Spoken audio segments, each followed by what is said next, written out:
He's mine now.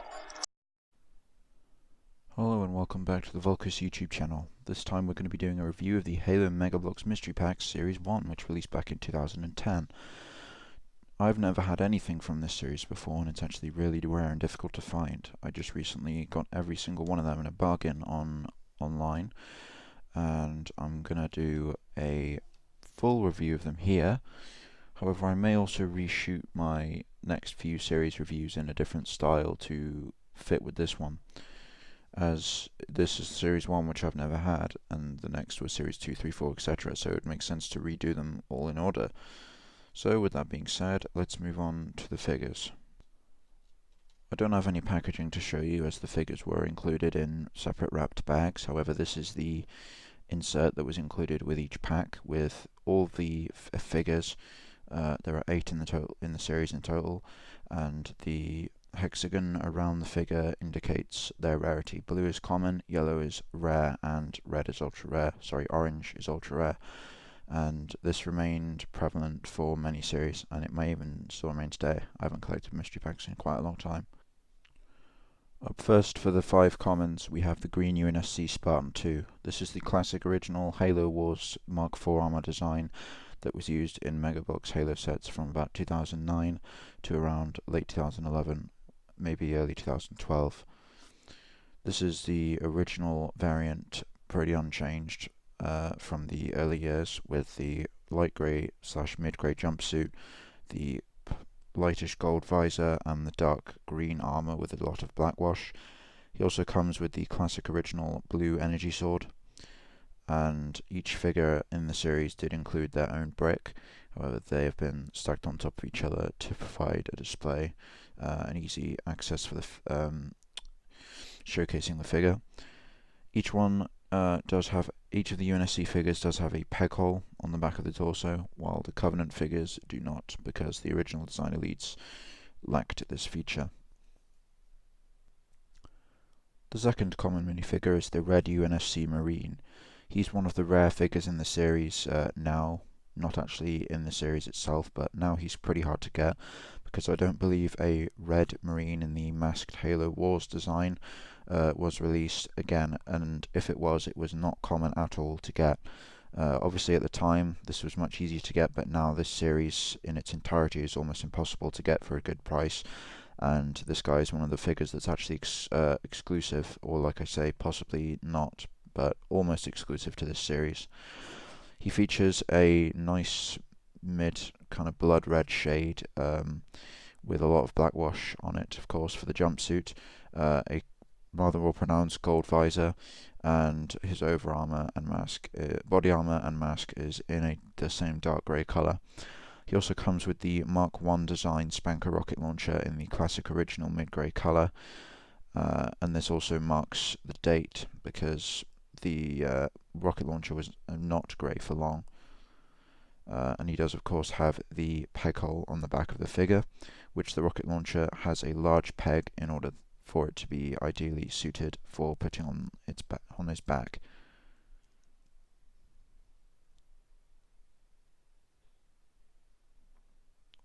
The third minifigure in the series is the green UNSC pilot, and although features as a common, he's ironically one of the most desirable figures in the whole series, as I do believe this pilot design in green armor was exclusive to this series. Do correct me if I'm wrong about that. I don't remember a green pilot in this design cropping up anywhere else.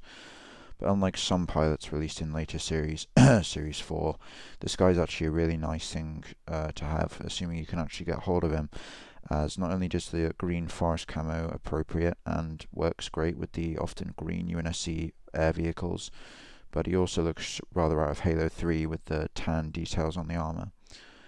Speaking of the armor details, he is wearing a black jumpsuit with the classic dark green coloured armor, the metallic blue visor, and like I say, the tan details also help him really stand out and look just great for pretty much anything.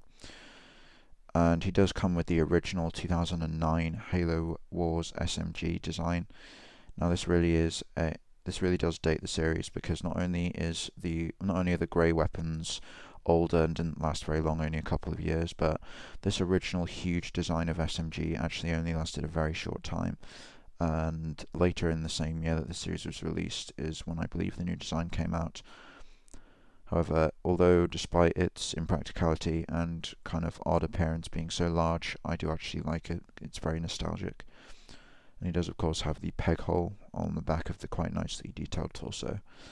Personally, although I do like the Pelican Pilot design a lot, aside from said Pelican Pilot, that design I'm not the biggest fan of. Say the Arctic Series 4 Pilot, I just don't think it looks as good as this design does, and I do prefer the Arctic Pilot from Series 3. That being said, let's move on to the next figure in this series. The fourth figure in the series and the final UNSC common is the yellow Flame Marine. Now this is the classic Halo Wars Flame Marine design, and I absolutely love these figures. Any of them, adding any of them to my collection is really cool to me, but this one in particular is brilliant because I've been waiting for this one for quite a long time. It's a classic, and I've desired it ever since I saw it in the Squad 45 stop motion, because I wasn't actually aware of what figures were in Series 1 back when I first saw that. I do really like this guy in yellow. I do have several Flame Marines, but yellow is one of my favourite colours for him. And he does feature quite a nice shade of it too. He also features gold for his visor, the dark grey for his armour with a lot of black wash on both, and the classic Halo Wars design flamethrower with the original tubing design, the original backpack, and the flamethrower itself. This has been updated several times since this series came out. Of course, the peg hole for the actual flamethrower piece to go into, and I will quickly show how that works in case you haven't seen any of my other videos on the series or you just don't know. This piece comes in 3 parts. We have the backpack piece with these 2 pegs. The hole in here indicates the bottom, and this peg is inserted into the back of the figure, with this one being available. Next, the tubing piece in this sort of question mark shape. The longer end is inserted into the remaining peg on the backpack, with the shorter end being inserted into this peg on the side of the flamethrower. It's then positioned in this sort of angle, with the Marine holding this part with his right hand and this handle with his left hand. I always liked the Halo Wars Flamethrower piece. I thought it was really cool that it came separated, and it felt pretty awesome back in the day to assemble it into a larger weapon. This was written in Series 2. Here's a look at the Flame Marine without the cumbersome flamethrower. Quite a simple design, but I do really like it. Simple yet elegant. The first of the Covenant figures and the final common in the series is the purple Covenant Elite. Now, I believe I didn't actually have one of these original design Halo Wars / Reach Elites in purple, so I'm really happy to finally get this guy. If it weren't for that, he'd be pretty boring, as a lot of blue Elites were released in sets in that year as well. But this is really cool to see a slight difference here. Unfortunately, he does come with a standard original design plasma pistol, because the plasma rifle design was not featured until the Revenant Attack set in 2011, which was a year after the series came out, so that is kind of irritating, but there's nothing wrong with another plasma pistol, I guess. He features the classic colours for the skin of the Elite, with the original sort of very light grey colour with a slight bluish tone. However, he does feature a nice purple for the armour, which we did see a few times in this design of Elite, but it was far less common than the blue. He also has the nice red for the eyes, and of course, being the original design, he does not have a peg hole on the back of the figure. Nothing too crazy special, but it's nice to have an original design Elite in this colour, as he is less common than the blue version. Moving on to the 2 rare figures of Series 1, which are both very nice and desirable figures, and although one of them is certainly more so than the other, I think that this one is still really cool. This is the green Covenant Elite, as it's labelled. Now, the reason this is so desirable and pretty awesome is that this is the only time, I believe, I don't actually know of any other Elites wearing green armour. Maybe there are in some of the new sets I'm not as familiar with yet, but 100% in this design of Elite, this is the only time a green one has been featured. And he also comes with an energy sword, which was pretty cool and collectible back then. There weren't too many energy swords out. Wait, actually, I'm not sure about that because I think the mongoose might have come along. But anyway, it's always nice to get another energy sword. But the green is what really makes this guy special. Top of the fact that he's the old design of Elite, which I just find really nostalgic. I understand a lot of people don't like the old figures now because of the new articulation, but the old figures are never going to get old for me. That sounded weird, but they always have a special place because of how much I loved collecting them, and I still love collecting them. He of course doesn't have a peg hole, but honestly I think a peg hole would detract from the overall look of this original Halo Wars Elite design. So yeah, this is the Green Elite, and a very desirable figure to get from this series. However, without a doubt, by far the most desirable of the two rares, and the second most desirable figure in this whole series, and one I'm very, very happy to finally have obtained, is the blue Hayabusa Spartan. Now, this guy is a classic. Every single Hayabusa Spartan that Mega Constructs, Mega Bloks, whatever, has ever released is pretty collectible. Not all of them are crazy rare, but they're all very collectible, and they're all pretty old. So if you have any of these guys, then make sure you don't lose it, because you could be holding on to quite a desirable figure. This one in particular is very rare because not only was Series 1 a pain in the ass to get in 2010, but nowadays it's almost impossible to find for a cheap price. And like I say, this is one of the most desirable figures in the whole series. So this guy is up there easily as one of my favourite of the Hayabusas. Definitely in the top 2 or 3, I'd say. Maybe not number 1, but I'm not certain. Series 2 also did come with another Hayabusa Spartan, but I'd say I prefer this one to the pink one. I do really like the pink one, but blue I prefer on this Spartan. He does have the classic Hayabusa armor with the unique helmet with the sort of shogun-y-like design on top, and the band on the bottom with the gold thin visor, and also the awesome-looking Hayabusa shoulders straight from Halo 3 multiplayer. Sure you all remember that. He does also come with a katana and a clip to insert into the peg hole, which will allow you to display the katana on his back and make him look even more badass. It's a little stiff, so be careful with the older figures, but there he is. So yeah, if you've got this guy, then congratulations, this is a really desirable and awesome minifigure to collect. But there is one more, which is by far the rarest and most desirable figure in the whole series. The final figure in this series is very, very desirable and rare and highly collectible. I've seen people pay stupid money just to get hold of this figure alone. And he also comes with his own unique brick, so you know he's special. The final figure is the Active Camo UNSC Spartan II, as displayed. So this is just the regular, original Spartan II design in Active Camo. Now that might sound bland, but it's actually one of the most collectible figures that Mega's ever made. There are so many Spartans released in this design that getting one in Active Camo being this rare is actually kind of a pain. But to have one now for the price I got him for is just so cool. Now I just want to clear up that you might be thinking, holy crap, that's so rare, that's one of the rarest figures of all time. What you don't want to do is get this one confused, because both of these are extremely rare, but there is a version of this figure that was packaged. Wait, was it packaged, or I can't actually remember how it was, but there's an extraordinarily rare variant of this figure that wasn't in the mystery packs. It was at some kind of convention or something. It was like a really special rare version of this, and that's just stupid rare. This isn't that one.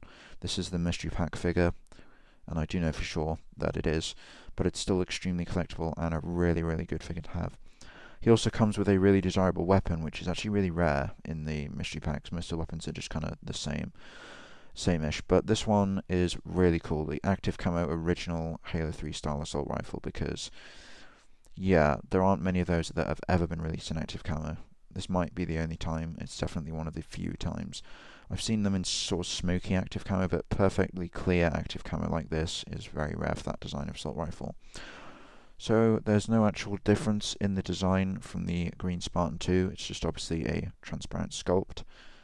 He has a peg hole, and he has the same posability. However, of course, Active Camo brick is nice, and he is extremely rare, like I've said.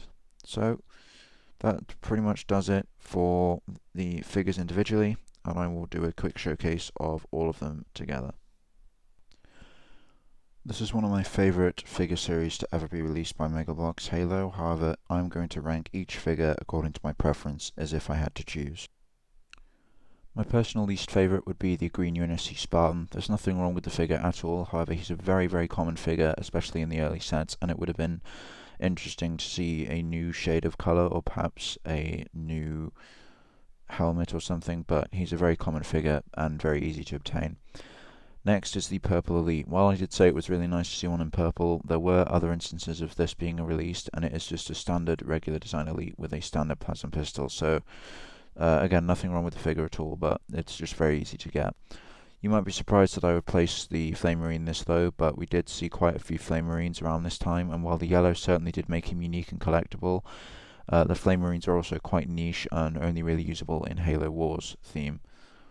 I mean, not really, but you know, that's actually where that exact design is from, and the flamethrower makes it pretty instantly recognizable. Next we have the red UNSC Marine, and while the red makes him a little less accurate to any of the games, it does fit with the theme of being on the red team, and also it's just quite a nice figure to obtain, as there weren't really many red Marines that have been released. He also comes with a rocket launcher and a backpack, and I forgot to actually include the backpack in his review, but the rocket launcher is also a nice addition, and being kind of collectible considering it's the original grey version.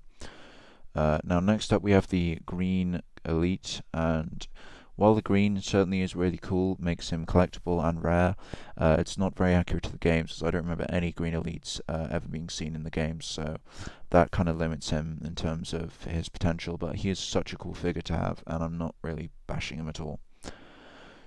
You might be surprised to see a common above a rare, but I think the green UNSC pilot is genuinely one of the best figures in the series. He's really, really accurate to the games. He can be put almost anywhere and look great, and he was also common and included the original SMG, so really no downsides to this figure. Then we have the blue Hayabusa. Any Hayabusa Spartan being in a series will instantly put it in the top 2 or 3 at least. All of them are highly collectible and just really iconic in general, and this is one of my favourite versions of it. The colours really stand out, and of course having a Hayabusa on your blue team can only really improve it. And finally, what else could be the best figure but the incredibly collectible and rare Active Camo Mark II Spartan. Not only is he unique in being one of the only instances of the original design Spartan with the original assault rifle in Active Camo, but he's also just so usable in pretty much every front, from play to stop motions to pretty much anything display, he'll work fine. And he also was the original Active Camo rare that started that trend in many, many series since. So, thank you very much for watching my review of the Mystery Pack Series 1. If you'd like to see some of my other videos and other pack reviews, then they will be on my channel, and I do have a playlist of all my Mega Bloks Halo reviews, which you can find in the playlists, but I'm going to be remaking some of my reviews of the series in this new format, which I hope you liked, by the way. But apart from that, I don't have much else to say. Make sure you check my featured channels and the description, and I'll see you in the next video. Volkus is signing off. Hey there everyone, Volkus here, just here again to say thank you so much for watching the video you just did and for sticking around with the channel. If you did enjoy this video, please do remember to check out some of the others that I have uploaded, as well as subscribing, as we are getting closer and closer to that 50 subscriber mark, and anything you can do towards that will not go unnoticed. I'd also really appreciate it if you could leave some feedback, be it a like, dislike. I want your genuine views, and also a comment in the comment section would be nice. I do try to read as many as I can, so if you drop something down there, I'll probably see it. Be sure to check the description, and you'll see some of my friends, and also just some pretty good videos that I have linked down there. Depending on the video, it may or may not be pretty full or pretty sparse, but still, might as well check there. I've been Volkus, thank you for watching, and I'll see you in whatever I upload after this. Goodbye.